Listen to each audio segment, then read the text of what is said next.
जैसा कि देश के सभी राज्यों ने मोदी सरकार के द्वारा एक्साइज ड्यूटी कम किए जाने के बाद पेट्रोल और डीजल के दामों में कमी की है, लेकिन झारखंड सरकार के द्वारा अभी तक कोई कमी नहीं की गई है। इसी के लक्ष्य में झारखंड पेट्रोलियम डीलर एसोसिएशन ने एक प्रेस कॉन्फ्रेंस कर कहा है कि अगर सरकार अब भी वैट कम नहीं करती है तो वो एक दिन का बंदी रखेंगी, जिसके बाद पूरे राज्य में पेट्रोल और डीजल की पूर्ति बंद कर दी जाएगी। इसी क्षेत्र में हमारे साथ बात करने के लिए हमारे साथ मौजूद हैं इस एसोसिएशन के अध्यक्ष अशोक सिंह सर। सर, राज्य सरकार वैट कम क्यों नहीं कर रही है? राज्य सरकार वैट कम क्यों नहीं कर रही है तो मेरे समझ से बाहर है।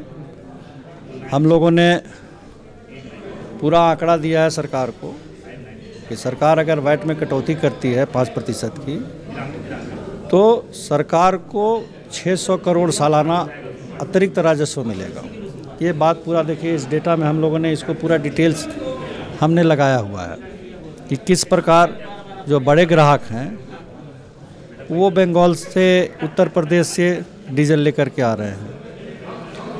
जो रिटेल है, जो पेट्रोल पंप है, उनकी बिक्री में गिरावट है। पिछले वर्ष कोरोना काल था।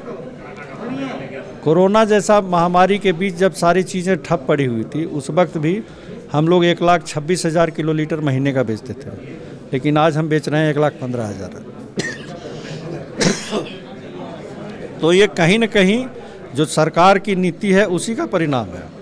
अप्रैल 2021 में जो डिस्काउंट था 2.5 रुपये का, उसको इन्होंने घटा दिया और नतीजा दिख रहा है कि सेल में लगातार इनका गिरावट होते जा रहा है।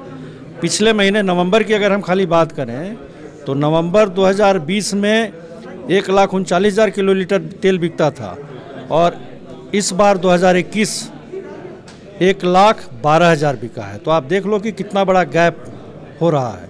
तो सरकार को कहीं ना कहीं चीज़ों को समझना पड़ेगा और जो हमारी मांग है इसको सरकार को मानना पड़ेगा। अगर नहीं मानेगा तो हमारे पास आंदोलन के अलावे और दूसरा कोई विकल्प नहीं बचता है। और 10 दिनों का हमने इसमें समय दिया है, जो हमने ज्ञापन दिया है उसमें 10 दिनों का समय है। 10 दिन के भीतर सरकार एक उच्च स्तरीय कमेटी बना करके हमारे दिए गए तथ्यों की जांच कर ले। अगर सही है तो वैट घटा दे, अगर सही नहीं है तो जनता को बताए कि ये जो आंकड़े हैं वो गलत कहाँ हैं और कैसे हैं।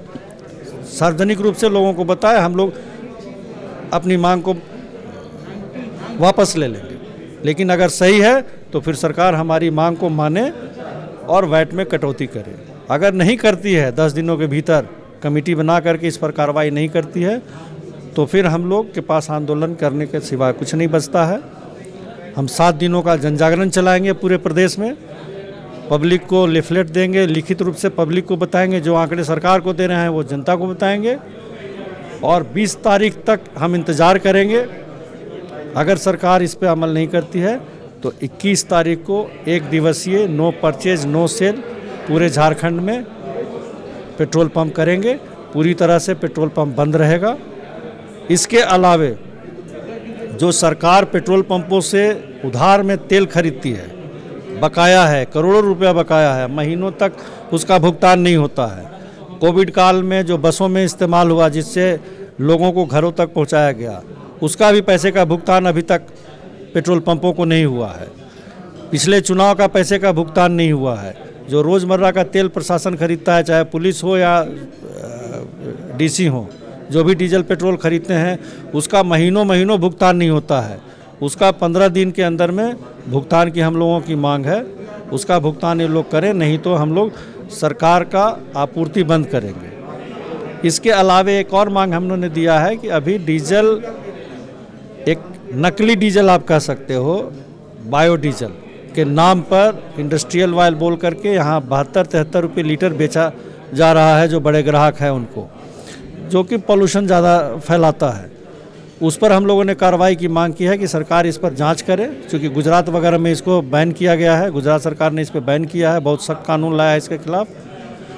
झारखंड सरकार से भी हमारी मांग है कि इस स्पूरियस प्रोडक्ट को जांच करे और इस पर रोक करके कार्रवाई करे। कोई ऐसा कानून लाए कि इस तरह का व्यापार करने वाले लोग इससे बचें। धन्यवाद सर। तो जैसा कि आपने देखा कि पेट्रोल एसोसिएशन को कितना ज़्यादा नुकसान हो रहा है सरकार के वैट कम न करने से। आखिर सरकार इस वैट को इतने नुकसान के बावजूद भी कम क्यों नहीं कर रही है, यह चिंता का विषय है और यह सोचने का भी विषय है कि आखिर इसके पीछे सरकार की मंशा क्या है।